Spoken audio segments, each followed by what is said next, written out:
श्री सद्गुरुवे नमः। ओम परम ब्रह्म परमात्मने नमः। प्रिय दर्शकों, प्रत्येक दिन की भांति परम वेद तत्व ज्ञान मार्ग चैनल पर आपका बहुत बहुत स्वागत है। प्रत्येक दिन की भांति मैं आज भी कथा प्रारंभ करने जा रहा हूँ। ध्यानपूर्वक सुनेंगे तभी इस वीडियो का लाभ मिल पाएगा। पूर्ण लाभ लेने के लिए इस वीडियो को पूर्णतः सुनें और जानकारी प्राप्त करें। आज का विषय है विष्णु यज्ञ के संबंध में। कल आपको रुद्र यज्ञ के संबंध में बताया था। आज की वीडियो में मैं विष्णु यज्ञ के संबंध में आपको बताऊंगा। विष्णु यज्ञ स्मार्त यज्ञों में एक है। तो विष्णु यज्ञ के संबंध में बताने से पहले यह बताऊंगा कि विश्व कल्याण के लिए विष्णु यज्ञ को संपन्न किया जाता है। कर्म मार्ग में कर्म कांड की प्रधानता है जो विश्व तक है और उस विराट तक नहीं है। तो पहले विष्णु को जानना होगा कि आखिर विष्णु का अर्थ क्या होता है, विष्णु क्या शब्द क्या है, उसके बारे में आपको जानकारी दूं। विश्वम विष्णु, यह ब्रह्मांड जो है वही विष्णु है।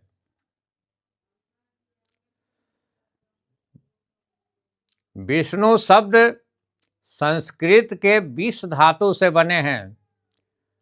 20 धन ना, तब विष्णु का निर्माण होता है।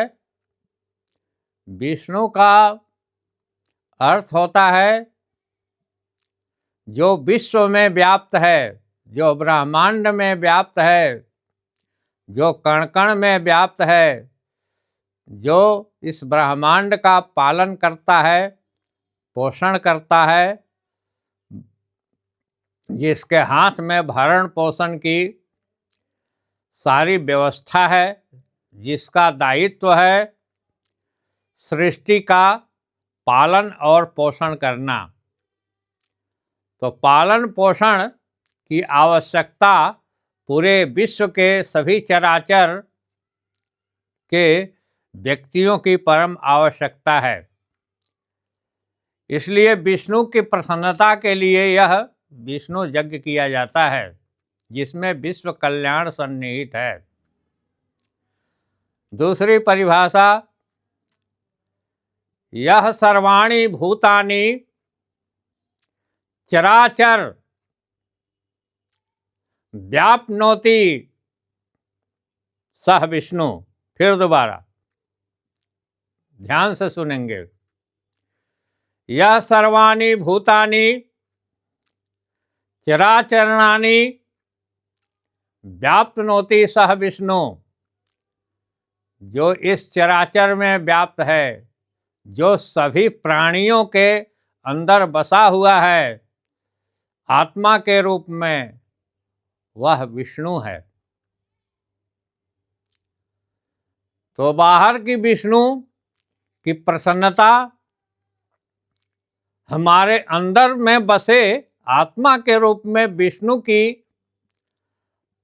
पहुंच तक प्रवेश करने की क्षमता लाने के लिए ये विष्णु यज्ञ की एक प्रक्रिया है, अध्यात्म की हमारी एक प्रक्रिया है। तो विश्व में जितने भी प्राणी हैं उसमें विष्णु निवास करते हैं आत्मा के रूप में। वही विष्णु हैं, जो कण कण में व्याप्त हैं वही विष्णु हैं। उनकी प्रसन्नता अर्थात विष्णु की प्रसन्नता वह परमपिता परमेश्वर की प्रसन्नता है, जिससे आपके परिवार का, समाज का, देश का, विश्व का कल्याण सन्निहित है, पालन पोषण सन्निहित है। इसलिए उनकी प्रसन्नता के लिए हम विष्णु यज्ञ करते हैं, जिसमें विश्व कल्याण की बातें आती है। देखिए, मैं पूर्व में भी बताया हूँ कि कोई भी यज्ञ हो वह निमित्त हो, नियम संगत हो, और हम विशेषकर यह ध्यान में रखते हुए यज्ञ करेंगे कि यज्ञ की परिपूर्णता हो। तो यज्ञ करने के पूर्व हमें एक दिन पूर्व जल यात्रा करनी होती है। योग्य नर नारियों को बुलाकर कलश जल यात्रा करें, किसी शुद्ध तालाब या नदियों से जल लावें यज्ञशाला तक। यज्ञशाला का सुव्यवस्थित निर्माण कराएं। आप योग्य विद्वानों के पास जाएं, योग्य ज्योतिषियों के पास जाएं और उसका मुहूर्त पूछें। प्रारंभ करने का, हवन करने का, अग्निवास इत्यादि का मुहूर्त पूछें। योग्य यज्ञशाला के अंतर्गत आप सुंदर वेदियों का निर्माण योग्य ब्राह्मणों से करावें।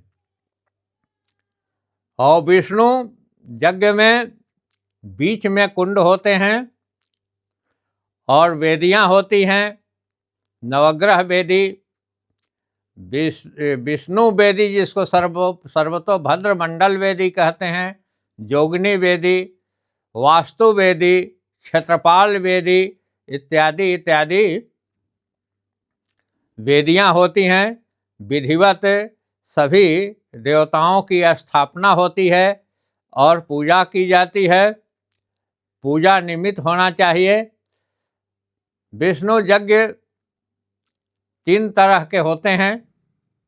एक विष्णु यज्ञ, दूसरा विष्णु महायज्ञ, तीसरा अति महाविष्णु यज्ञ। यह आहुति प्रधान यज्ञ है। इसमें पुरुष सूक्त से हवन की जाती है प्रत्येक दिन।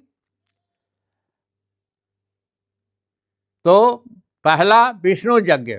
विष्णु यज्ञ में पुरुष सूक्त से 16,000 आहुतियां पड़ती हैं। और दूसरा महाविष्णु यज्ञ। महाविष्णु यज्ञ में 1,60,000 आहुतियां पुरुष सूक्त से पड़ती हैं। तीसरा है अति महाविष्णु यज्ञ। अति महाविष्णु यज्ञ में 3,20,000 पुरुष सूक्त से आहुति डाली जाती है। हवन में क्रमशः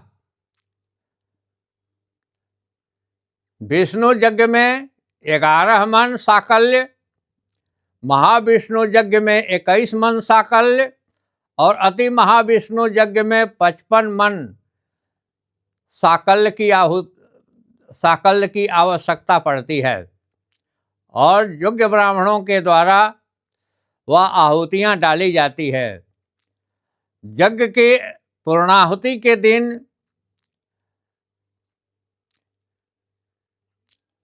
ये डाली गई आहुतियों का दशांश हवन होता है। हवन का दशांश तर्पण, तर्पण का दशांश मार्जन, मार्जन का दशांश ब्राह्मण भोजन। और इसके बाद ब्राह्मणों की दक्षिणा, उचित दक्षिणा पारिश्रमिक दी जाती है। भोजन कराए जाते हैं ब्राह्मणों को।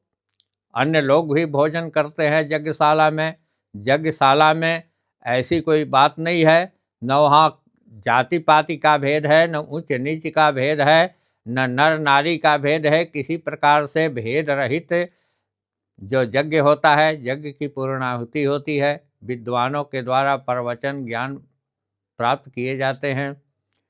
तो आप निश्चित रूप से यज्ञ को संपन्न करें, विष्णु यज्ञ को। विष्णु यज्ञ संपन्न होने के बाद आपका उसका यथोचित लाभ मिलेगा, बशर्ते वह नियमता हो और नियम का पालन किया जाए। अनियमित यज्ञ कभी भी नहीं होना चाहिए। अनियमित यज्ञ भ्रष्ट यज्ञ होते हैं जो हमें लाभ के बदले नुकसान दे सकते हैं। इसलिए प्राथमिकता यह होनी चाहिए कि यज्ञ में करने में किसी प्रकार की त्रुटि न हो, यज्ञ में किसी प्रकार का किसी का अहित न हो, परोपकार की भावनाएं हो, तभी हम विश्व कल्याण की ओर आगे बढ़ सकते हैं। तभी जन मानस की कल्याण हो सकती है, जो जन जीवन का पालन पोषण और सुखमय जीवन व्यतीत हो सकता है। आज मैं यहीं पर अपनी कथा पूर्ण विराम देता हूं और आपसे अंत में आग्रह करता हूं कि हमारी वीडियो अगर अच्छी लगी हो तो इसे सब्सक्राइब करें, लाइक करें, बेल आइकन घंटी को दबाएं ताकि अगले दिन मैं आपको कथा सुना सकूं। बोलिए श्री सद्गुरुवे नमः।